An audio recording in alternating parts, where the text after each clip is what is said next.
Very good morning to you all. उम्मीद करता हूँ आप लोगों की तैयारी जोरदार तरीके से चल रही होगी। और इसी क्रम में हमने आज एक नया लेक्चर सीरीज लॉन्च किया है जो कि द इंडियन पॉलिटी है। और चूँकि आप लोगों को पता है कि द इंडियन पॉलिटी अपने जीएस पेपर 2 का एक काफ़ी इंपॉर्टेंट पार्ट है, तो चलिए अपने लेक्चर को अपने स्टार्ट करते हैं। और चूँकि ये अपना पहला लेक्चर भी होने वाला है और ये टॉपिक अपने आप में भी काफ़ी इंपॉर्टेंट है, सो नाउ आज का जो हमारा टॉपिक है वो है द प्रीएम्बल। The preamble. और एक इन्फॉर्मेशन आपको दे दिया जाए कि ये जो हमारा लेक्चर सीरीज होगा वो बाइलिंगुअल होगा। बाइलिंगुअल होगा मतलब कि हमारा जो लेक्चर सीरीज होगा वो हिंदी और इंग्लिश दोनों ही लैंग्वेज में होगा, ताकि हिंदी और इंग्लिश दोनों मीडियम के स्टूडेंट्स को इसका लाभ मिल सके। सो हम स्टार्ट करते हैं अपने लेक्चर को। The preamble. First of all, preamble होता क्या है? What is exactly the preamble is? Preamble generally आप लोगों ने देखा होगा कि कोई भी हम जब एक जनरल बुक अगर पढ़ते हैं, चाहे वो कोई सा भी बुक हो, उस बुक के स्टार्ट में तीसरे चौथे पाँचवें पेज पे शुरू में प्रीफेस दिया होता है। एक पेज होता है प्रीफेस का। उस प्रीफेस में ये बताया गया होता है कि आगे आने वाले बुक में जो भी आप बुक पढ़ रहे हैं उस बुक में पढ़ना क्या क्या है। तो उस बुक का छोटा सा इंट्रोडक्टरी पार्ट होता है प्रीफेस। सो इस प्रीफेस के जैसे ही अपना होता है द प्रीएम्बल, जो प्रीएम्बल अपने इंडियन कॉन्स्टिट्यूशन का इंट्रोडक्टरी पार्ट होता है। इंडियन कॉन्स्टिट्यूशन का प्रीफेस के जैसा होता है। इस प्रीएम्बल में बताया गया होता है कि हमारे कॉन्स्टिट्यूशन में जो भी बात कही गई है उस बात को सिंपल कीवर्ड्स के थ्रू इस प्रीएम्बल में दर्शाया गया है। सो फर्स्ट ऑफ ऑल तो हो गया कि द प्रीएम्बल अपना प्रीफेस है, जैसा कि किसी बुक का एक प्रीफेस होता है वैसे ही कॉन्स्टिट्यूशन का प्रीफेस है द प्रीएम्बल। एंड जो प्रीएम्बल है वो प्रीएम्बल अपना इंट्रोडक्टरी पार्ट होता है। Introductory part. The preamble is introductory part of our Indian constitution. Okay, now जो प्रीएम्बल है उस प्रीएम्बल के बारे में एक और बात कहा गया है। The preamble acts like an bird eye view. Bird eye view. Bird eye view. Bird eye view कहने से मतलब क्या है? The word eye view means, मान के चलिए कि एक बिल्डिंग है, उस बिल्डिंग पर कोई एक आदमी खड़ा है। ठीक, उस बिल्डिंग पे अगर आदमी खड़ा है, उस यहाँ से अगर वो नीचे देखता है तो उसे इस बिल्डिंग का किनारे किनारे का जो भी मेन फ्रंट है वो फ्रंट दिखता है, बाकी नीचे का तल अंदर का कुछ नहीं दिखता है। ठीक इसी तरह से जो अपना प्रीएम्बल है वो प्रीएम्बल इंडियन कॉन्स्टिट्यूशन के ऊपर ही हर भाग को कवर किया हुआ है। हर भाग को अपने एक एक कीवर्ड के थ्रू उसे डिफाइन करता है, लेकिन उसके अंदर का जो भी एक्सप्लेनेशन है वो एक्सप्लेनेशन प्रीएम्बल में नहीं दिया गया है, वो एक्सप्लेनेशन अपना है कॉन्स्टिट्यूशन में। यानी कि जो यहाँ बर्ड आई व्यू के जैसा ये काम कर रहा है कि यहाँ से जब ये ऊपर से देख रहा है तो बस इसे ऊपरी सीधा दिख रहा है, अंदर का कोई एक्सप्लेनेशन टाइप का जो चीज़ है वो नहीं दिख रहा है। इसलिए इसे हम बर्ड आई व्यू के नाम से भी इसे जानते हैं। ओके, नाउ ये तो हो गया अपना प्रीएम्बल होता क्या है। इंडियन कॉन्स्टिट्यूशन का इंट्रोडक्टरी पार्ट है, प्रीफेस के जैसा होता है, इसे बर्ड आई व्यू भी कहा गया है। So let us move to the next topic, composition of preamble. Composition composition of Indian constitution. तो देखिए, बेसिकली इंडियन कॉन्स्टिट्यूशन का जो अपना प्रीएम्बल है वो प्रीएम्बल बेसिकली चार चीज़ों के बारे में बताता है। 4 थिंग्स। कंपोजिशन में फर्स्ट क्या आता है? फर्स्ट आता है अथॉरिटी। सुप्रीम अथॉरिटी जो है वो सोर्स ऑफ अथॉरिटी कौन है? Source of authority. फर्स्ट क्या है? Source of authority. पहले हम चारों नोट कर लेते हैं फिर इस पर एक्सप्लेन करेंगे। फर्स्ट ऑफ ऑल आता है सोर्स ऑफ अथॉरिटी। सेकंड है नेचर ऑफ स्टेट, कि इस प्रीएम्बल के थ्रू, इस कॉन्स्टिट्यूशन के थ्रू जिस भी अपने इंडियन स्टेट का जो भी अपना इंडियन स्टेट बन रहा है उस इंडियन स्टेट का नेचर कैसा होगा। और objective of Indian constitution. Objective of constitution मतलब कि अपने कॉन्स्टिट्यूशन का मेन उद्देश्य क्या है, कॉन्स्टिट्यूशन के थ्रू जो भी पॉलिसी मेकिंग होगी उस पॉलिसी मेकिंग का ऑब्जेक्टिव क्या होगा वो हम इसमें देखेंगे। And second last fourth, date of adoption. Date of adoption जो कि है 26 नवंबर 1949। ठीक, 26 नवंबर 1949। तो देखिए, first of all source of authority देखते हैं। स्टार्ट करते हैं अपने लेक्चर सीरीज को यहाँ से। अपने लेक्चर में फर्स्ट स्टार्ट करेंगे हम we the people of India से। We the people of India. देखिए, अपने कॉन्स्टिट्यूशन में जो सुप्रीम अथॉरिटी, जो सुप्रीम पावर दिया गया है वो किसे दिया गया है? इंडियन सिटीजन को, इंडियन पीपल को। यानी कि जो भी अपने कॉन्स्टिट्यूशन के थ्रू जो सुप्रीम पावर है वो सुप्रीम पावर किसे दिया गया है? पीपल के थ्रू। यही पीपल है, वो यही सिटीजन्स हैं जो सिटीजन्स अपने रिप्रेजेंटेटिव चुनकर डेमोक्रेटिक पावर के थ्रू अपने सिटीजन्स अपने रिप्रेजेंटेटिव्स को चुनकर उनसे रिप्रेजेंटेटिव करवाते हैं। So we the people of India supreme authority of power है। देखिए इसके पीछे का लॉजिक क्या है। जब हमारा इंडियन कॉन्स्टिट्यूशन लिखा जा रहा था, जब हमारा इंडियन कॉन्स्टिट्यूशन बन रहा था, उस समय हमारे कॉन्स्टिट्यूशन निर्माताओं ने, संविधान निर्माताओं के दिमाग में 3-4 बातें चल रही थी, जैसा कि लेजिस्लेचर है, एग्जीक्यूटिव है, जुडिशियरी है। लेजिस्लेचर जो कानून बनाता है, एग्जीक्यूटिव जो कानून पारित करता है, जुडिशियरी जो कानून का उसका जो कानून का विश्लेषण करता है कि ये जुडिशियरी का काम ये है कि कानून का विश्लेषण करेगा कि ये कानून संविधान के दायरे के अंदर है या संविधान के दायरे के बाहर है। ठीक है, तो देखिए यहाँ से जब संविधान का निर्माण हो रहा था उस समय उनके मन में डाउट था कि लेजिस्लेचर, एग्जीक्यूटिव, जुडिशियरी, इन तीनों में से सबसे ज़्यादा पावरफुल किसे बनाया जाए, सबसे ज़्यादा पावर किसे दिया जाए। तो देखिए यानी कि अपने प्रियम्बल में, अपने कॉन्स्टिट्यूशन में उस समय इस बात का चिंता थी, इस बात पर बहस चल रहा था कि सबसे ऊपर किसे रखा जाए, सुप्रीम पावर किसके पास हो, लेजिस्लेचर हो, एग्जीक्यूटिव हो, जुडिशियरी हो। तब उन्हें आया कि भैया जो चाहे वो लेजिस्लेचर हो, चाहे वो एग्जीक्यूटिव हो, चाहे वो जुडिशियरी हो, सिंस हमें इंडिया को डेमोक्रेटिक कंट्री बनाना है, इसलिए डेमोक्रेटिक कंट्री में जो ये लेजिस्लेचर, एग्जीक्यूटिव, जुडिशियरी है, तीनों के तीनों अपने पावर कहाँ से पाएंगे? विद द पीपल से, सिटीजन से। सिंस सिटीजन ही वो होंगे जिसके थ्रू ये लेजिस्लेचर बनेगा, एग्जीक्यूटिव बनेगा, जुडिशियरी बनेगा। सो फाइनल जो सुप्रीम अथॉरिटी थी, जो फाइनल जो पावर था वो किसे दिया गया? With the people of India, यानी कि सिटीजन को। ओके, तो सोर्स ऑफ अथॉरिटी समझ में आ गया। सोर्स ऑफ अथॉरिटी किसके हाथ में है? With the people of India. यही पीपल ऑफ इंडिया है जो कॉन्स्टिट्यूशन को, द प्रियम्बल को या फिर कॉन्स्टिट्यूशन को जो सुप्रीम पावर देते हैं। ठीक है, source of authority clear. Now move to the next topic, nature of state. देखिए अपना नेचर ऑफ स्टेट कैसा होना चाहिए। नेचर ऑफ स्टेट में, नेचर ऑफ स्टेट के लिए अपने प्रियम्बल में 4 वर्ड दिए गए हैं जो हैं sovereign, socialist, secular, democratic, Republic. ये चारों वर्ड सीक्वेंस में ही याद रहने चाहिए, सीक्वेंस में याद करना बेहतर रहता है। देखिए सोवरेन मतलब संप्रभु, सोशलिस्ट मतलब समाजवाद, सेक्युलर धर्मनिरपेक्ष, डेमोक्रेटिक लोकतांत्रिक, रिपब्लिक गणराज्य। तो देखिए सोवरेन, सबसे पहले सोवरेन से ये जो नेचर ऑफ स्टेट है, वो नेचर ऑफ स्टेट में ये बताया गया है कि हमारा जो स्टेट है वो इन 5 चीज़ों पर ही बेस होना चाहिए, इन 5 चीज़ों से हट के नहीं होना चाहिए। सोवरेन होना चाहिए, सोशलिस्ट होना चाहिए, सेक्युलर, डेमोक्रेटिक, रिपब्लिक होना चाहिए। ठीक, तो अपना जो नेचर ऑफ स्टेट है उसका इन 5 शब्दों के द्वारा, इन 5 कीवर्ड्स के द्वारा इसे दर्शाया गया है। तो इस 5 कीवर्ड्स को अब अलग अलग हम एक्सप्लेनेशन इसका देख लेते हैं। स्टार्ट करते हैं हम सोवरेन से। देखिए सोवरेन, सोवरेन क्या होता है? सोवरेन का सिंपल मतलब not dependency on any other nation, not dependency on any other nation in the matter of policy making या फिर लॉ मेकिंग। यानी कि सोवरेन का सिंपल मतलब क्या होता है? अगर कोई कंट्री, अगर कोई स्टेट सोवरेन है, इसका मतलब कि उस कंट्री में बाहरी किसी भी तरह का इंटरफेरेंस नहीं है, बाहरी किसी भी पावर का, एक्सटर्नल पावर का इंटरफेरेंस नहीं है पॉलिसी मेकिंग में। चाहे वो पॉलिसी इंटरनल पॉलिसी मेकिंग हो, चाहे वो एक्सटर्नल पॉलिसी मेकिंग हो, फाइनेंशियल पॉलिसी मेकिंग हो, इकोनॉमिकल, एनीवे कोई भी पॉलिसी मेकिंग हो, उस पॉलिसी मेकिंग में बाहरी किसी भी शक्तियों का हस्तक्षेप नहीं होना चाहिए। जो भी किसी भी पावर मेकिंग का फाइनल डिसीजन मेकिंग पावर है, वो डिसीजन मेकिंग पावर अपने कंट्री में, अपने स्टेट में ही के पास ही रहना चाहिए। सो देखिए यहाँ पे इसका मतलब क्या होगा? सिंपल कि not any interference of external power in policy making of a country, then that country is said to be a sovereign country. इसका थोड़ा सा हिस्टोरिकल बैकग्राउंड पर हम थोड़ा चर्चा करते हैं। 1949 के पहले का थोड़ा ध्यान देते हैं, 1949 के पहले की बात को। 1949 के पहले जब अपना इंडिया इंडिपेंडेंट नहीं हुआ था, और उसके पहले क्या थी? ब्रिटिश पैरामाउंटेंसी था। ब्रिटिश पैरामाउंटेंसी, ब्रिटिश पैरामाउंटेंसी में एक ट्रीटी आया था। ब्रिटिश पैरामाउंटेंसी में एक ट्रीटी आया था जो था सब्सिडरी अलायंस का, सब्सिडियरी अलायंस। लॉर्ड वेलेसी के द्वारा लाया गया ये एक ट्रीटी था, सब्सिडरी अलायंस।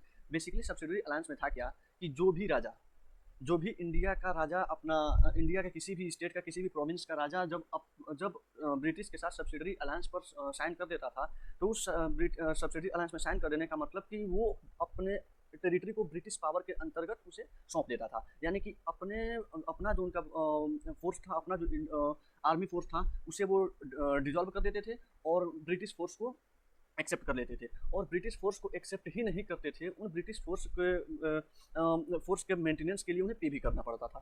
इसका मतलब कि इस सब्सिडरी अलायंस के थ्रू किसी न किसी तरह से इंडिया के फाइनेंशियल मैटर में, इंडिया के इकोनॉमिकल मैटर में ब्रिटिश के द्वारा हस्तक्षेप करना शुरू कर दिया गया। अब भैया हम आए हैं आपके देश में, आप हमारा फोर्स स्वीकार करिए, आप हमारे फोर्स के का खर्चा उठाइए। इसका मतलब फोर्स का खर्चा उठाइए, हमारा फाइनेंशियल एक्सपेंडिचर हैंडल करिए, फाइनेंशियल एक्सपेंडिचर हमारा आप चलाइए।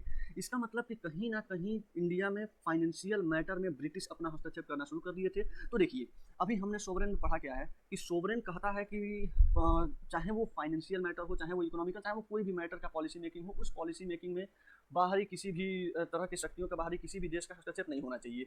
और यहाँ पे क्या हो रहा है, डायरेक्ट फाइनेंशियल मैटर में यहाँ दखल देना शुरू कर दिया गया। एक और बात सब्सिडरी अलायंस में कहा गया था कि if any type of dispute creating between India and other state, if any type of dispute created between India and other state, तो देन द अगर कोई भी किसी भी प्रकार का डिस्प्यूट अगर इंडिया का किसी बाहरी स्टेट से हो जाता है तो उसका जो उसको कौन सुलझाता था, ब्रिटिश सुलझाते थे। इसका मतलब कि कहीं ना कहीं फाइनेंशियल मैटर हुआ, चाहे वो सोशल मैटर हुआ, इसमें कहीं ना कहीं ब्रिटिश पैरामाउंटेंसी अपना दबाव बना रहा था, ब्रिटिश का हस्तक्षेप शुरू हो गया था। इसका मतलब क्या उस समय अपना देश सोवरेन था? नहीं था। क्यों? क्योंकि सोवरेन कंट्री का एक बेसिक फंडा होता है कि पॉलिसी मेकिंग में, चाहे वो किसी भी तरह का हो, हमारे देश में बाहरी किसी भी शक्ति का हस्तक्षेप नहीं होना चाहिए। सरासर यहाँ हो रहा था, तो कैसे होगा अपना सोवरेन नेशन? देखिए, नाउ सोवरेन आपको आई होप समझ में आ गया होगा। आगे चलते हैं। सोवरेन के बाद आता है सोशलिस्ट।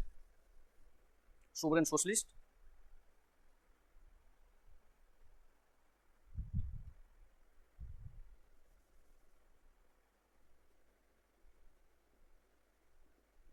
सोशलिस्ट। देखिए, ये जो वर्ड है वो वर्ड हमारे प्रियम्बल में 42nd कॉन्स्टिट्यूशनल अमेंडमेंट के द्वारा 1976 में जोड़ा गया था।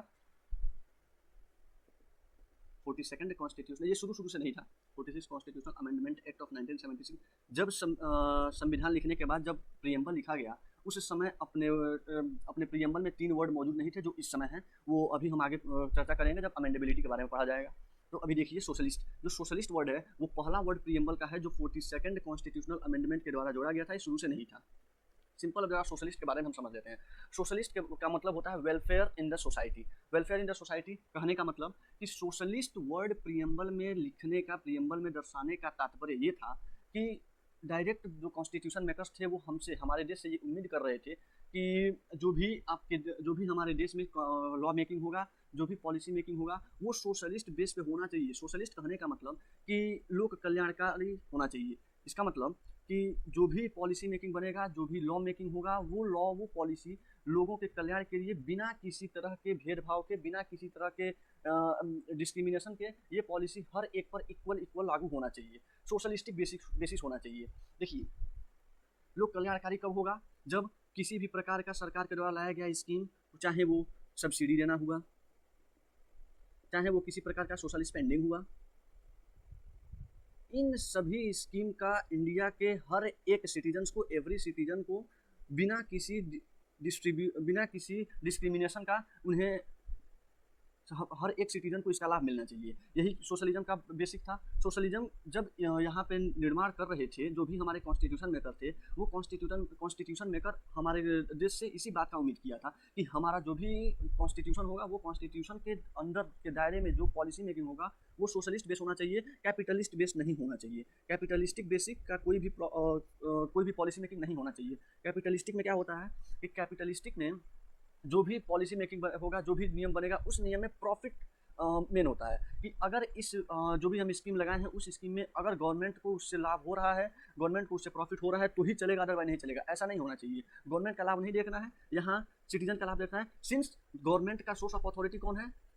सिटीजन्स हैं। तो सोर्स ऑफ अथॉरिटी भैया जिससे हमें अपनी पावर काम करने के लिए मिल रहा है, उसके लिए तो हमें सोशलिस्टिक रहना चाहिए। तो इसी उद्देश्य के साथ इसमें सोशलिस्ट वर्ड जोड़ा गया। आगे चलते हैं। नाउ सोशलिस्ट के बाद जो वर्ड आता है वो है सेक्युलर। सेक्युलर, देखिए, सेक्युलर जो वर्ड है, ये सेक्युलर वर्ड भी 42nd कॉन्स्टिट्यूशनल अमेंडमेंट के द्वारा ही जोड़ा गया था 1976 में। ये भी वर्ड शुरू से अपने देश में नहीं था, अपने प्रियम्बल में ये वर्ड नहीं था सेक्युलर। तो इसे 42nd कॉन्स्टिट्यूशनल अमेंडमेंट के द्वारा 1976 में जोड़ा गया। देखिए, यहाँ से अब अगर एक बात बताइए कि क्या प्रियम्बल में पहले सेक्युलर वर्ड तो था नहीं, तो प्रीएम्बल में 42nd कॉन्स्टिट्यूशनल अमेंडमेंट के द्वारा 1976 में जोड़ा गया, तो क्या 1976 के पहले अपना देश सेक्युलर नहीं था? क्या अपना देश धर्मनिरपेक्ष नहीं था? क्या हमारे देश में जब कॉन्स्टिट्यूशन लिखा गया तो कॉन्स्टिट्यूशन के बाद प्रीएम्बल को लिख देने के बाद 1976 में ये सेक्युलर वर्ड जोड़ने के चलते क्या 1976 और इस 1949 के बीच में सेक्युलर नहीं था अपना देश? उस समय भी सेक्युलर था। उस समय देखिए अपने कॉन्स्टिट्यूशन में जो फंडामेंटल राइट्स दिए गए थे, फंडामेंटल राइट्स में आर्टिकल 25 टू 28 कहा गया था फंडामेंटल राइट्स। सिंस ये फंडामेंटल राइट्स अपने कॉन्स्टिट्यूशन में डायरेक्ट लिखा गया था, जिस समय कॉन्स्टिट्यूशन मेकिंग हो रहा था उसी समय का फंडामेंटल राइट है। अब सिंस सेक्युलर वर्ड बाद में जोड़ा गया, उससे अभी कोई खास बात नहीं है, पहले इसको ध्यान से देखिए। फंडामेंटल राइट्स हमारा तो शुरू से है। फंडामेंटल राइट्स में आर्टिकल 25 टू 28 अगर हम ध्यान से देखेंगे, आर्टिकल 25 टू 28, तो आर्टिकल 25 टू 28 क्या कहता है कि right to freedom of religion, किसी हर एक नागरिक को धर्म के प्रति स्वतंत्रता पहले से प्रदान है। धर्म के प्रति स्वतंत्रता उसे फंडामेंटल राइट्स के द्वारा दिया गया है। जो फंडामेंटल राइट्स जस्टिसिएबल इन कैरेक्टर है, जस्टिसिएबल इन नेचर है।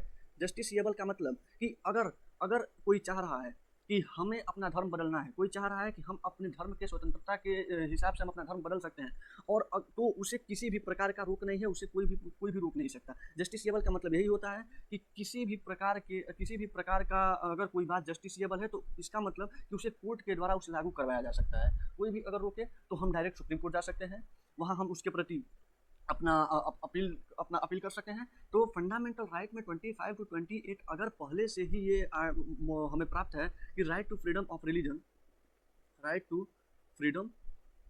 रिलीजन, तो इससे तो ये पहले से ही क्लियर हो गया कि भले ही सेक्युलर वर्ड 1976 में जोड़ा गया, लेकिन फिर भी अपना कंट्री जो था वो कॉन्स्टिट्यूशन मेकिंग के समय से ही right to freedom of religion प्राप्त है। इसका मतलब तो पहले से ही सेक्युलर है, यानी कि जो कॉन्स्टिट्यूशन मेकर थे उन्हें पहले से ही इस बात का जानकारी था कि हमें अपने देश को सेक्युलर ही बनाना है। लेकिन वर्ड बाद में जोड़ा गया 1976 42nd कॉन्स्टिट्यूशन अमेंडमेंट के थ्रू। देखिए इंडिया में जो कॉन्स्टिट्यूशन है, इंडिया में जो सेक्युलर कैरेक्टर है, वो सेक्युलर कैरेक्टर पॉजिटिव सेक्युलरिज्म पर बेस है।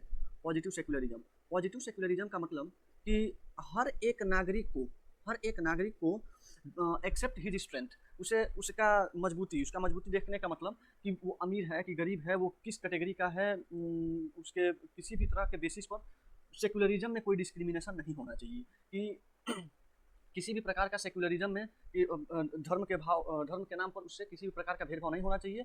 इसलिए पॉजिटिव सेक्युलरिज्म का अपने देश में सेक्युलरिज्म चलता है। नाउ सेक्युलर के बाद वर्ड आता है डेमोक्रेटिक। डेमोक्रेटिक को ध्यान से देखिए।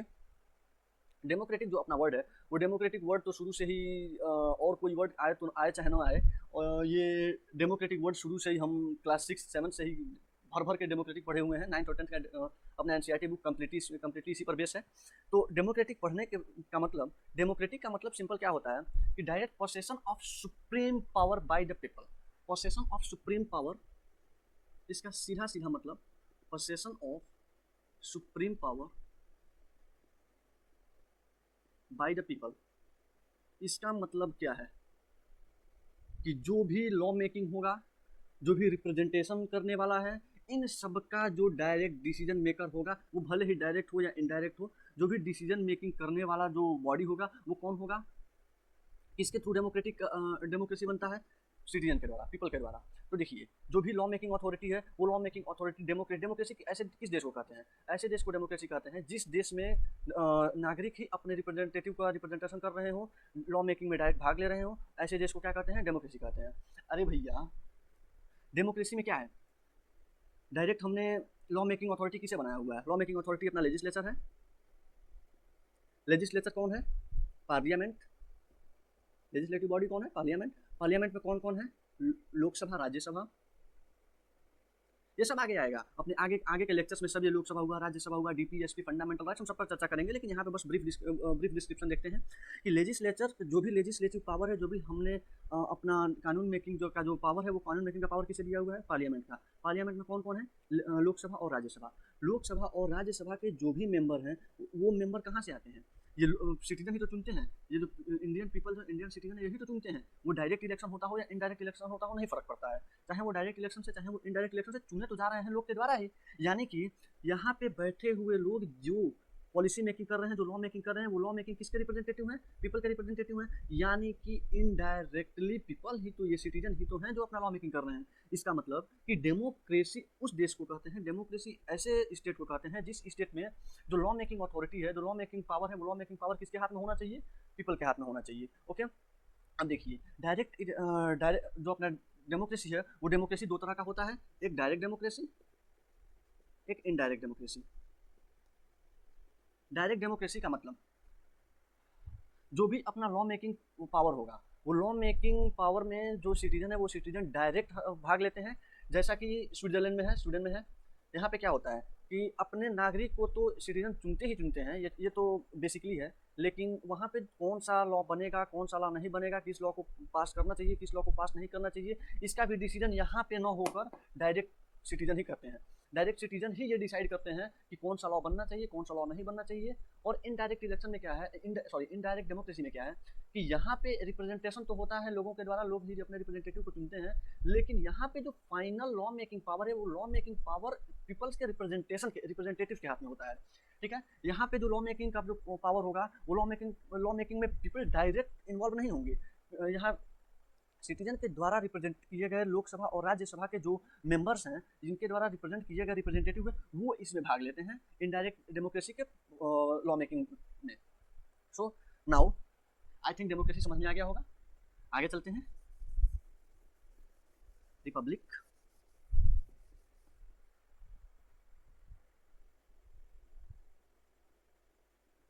रिपब्लिक वर्ड को लिखिए। Normally two types of democratic polity होता है, two types of democratic polity, two types of democratic polity. Democratic भी डेमोक्रेसी होगा, लेकिन वो डेमोक्रेसी दो तरह का होगा, एक होता है मोनार्की और एक होता है रिपब्लिक। देखिए, मोनार्की और रिपब्लिक में क्या अंतर है? मोनार्की ब्रिटेन में चलता है और अपने देश में रिपब्लिक चलता है। तो देखिए, मोनार्की और रिपब्लिक में अंतर क्या है? दो अथॉरिटी देश में होते हैं, एक होता है स्टेट ऑफ गवर्नमेंट और एक होता है state of head of government and head of state, head of government and head of state. ठीक, यहाँ भी हेड ऑफ गवर्नमेंट और हेड ऑफ स्टेट। मोनार्की में होता क्या है कि हेड ऑफ गवर्नमेंट अपने कौन है? प्रेसिडेंट है। हेड ऑफ स्टेट कौन है? प्रेसिडेंट है। यहाँ पे मोनार्की में क्या होता है कि हेड ऑफ गवर्नमेंट तो डेमोक्रेटिक प्रोसेस के द्वारा इलेक्ट किए जाते हैं, लोगों के द्वारा, डायरेक्ट इलेक्शन हो या इनडायरेक्ट इलेक्शन हो, नो मैटर। यहाँ head of government democratic process के द्वारा चुने जाते हैं, लेकिन जो हेड ऑफ स्टेट हैं, वो हेड ऑफ स्टेट अपने डेमोक्रेटिक प्रोसेस के द्वारा न चुने जाकर वो क्या होते हैं? हेरिडिटरी होते हैं। यहाँ पे क्या है, जो हेड ऑफ स्टेट का जो सीट है वो हेरिडिटरी है। And since for republic, for to be a country to be a republic, both head of government and head of state should be elected through direct यहाँ democratic process. ठीक, यहाँ head of government and head of state दोनों के दोनों democratic process से ही election के द्वारा चुने जाएं तो अपना देश क्या होगा? रिपब्लिक होगा। यहाँ मोनार्की में क्या चल रहा है? हेड ऑफ गवर्नमेंट जो पीएम है, उसका तो इलेक्शन हो रहा है, उनका तो इलेक्शन के द्वारा चुनाव हो रहा है, लेकिन यहाँ जो प्रेसिडेंट है, वो प्रेसिडेंट का हेरिडिटरी सीट है। हेरिडिटरी का मतलब वंशानुगत, राजा का बेटा राजा, राजा का बेटा राजा, राजा का बेटा राजा होता चला जाएगा, यहाँ पे इलेक्शन नहीं होगा। तो देखिए, जब हेड ऑफ गवर्नमेंट और हेड ऑफ स्टेट दोनों में से कोई एक भी या फिर दोनों अगर इलेक्शन के प्रोसेस से न चुना जाए तो वो अपना मोनार्की नहीं, रिपब्लिक नहीं, मोनार्की होता है। जबकि रिपब्लिक में क्या है, यहाँ इसका एग्जांपल है ब्रिटेन एक सीधा एग्जांपल है। यहाँ रिपब्लिक में देखिए, रिपब्लिक में भी हेड ऑफ गवर्नमेंट अपना पीएम ही होता है, प्राइम मिनिस्टर, और हेड ऑफ स्टेट कौन होता है? प्रेसिडेंट। यहाँ रिपब्लिक में होता क्या है कि prime minister head of government and president head of state, ये इन दोनों के दोनों का डेमोक्रेटिक प्रोसेस से इलेक्शन होता है, इलेक्शन प्रोसेस से ये रिप्रेजेंट किए जाते हैं, ये चुने जाते हैं। तो जिस कंट्री में हेड ऑफ गवर्नमेंट और हेड ऑफ स्टेट दोनों के दोनों इलेक्शन प्रोसेस से चुने जाए, उस देश को क्या कहेंगे? Republic country.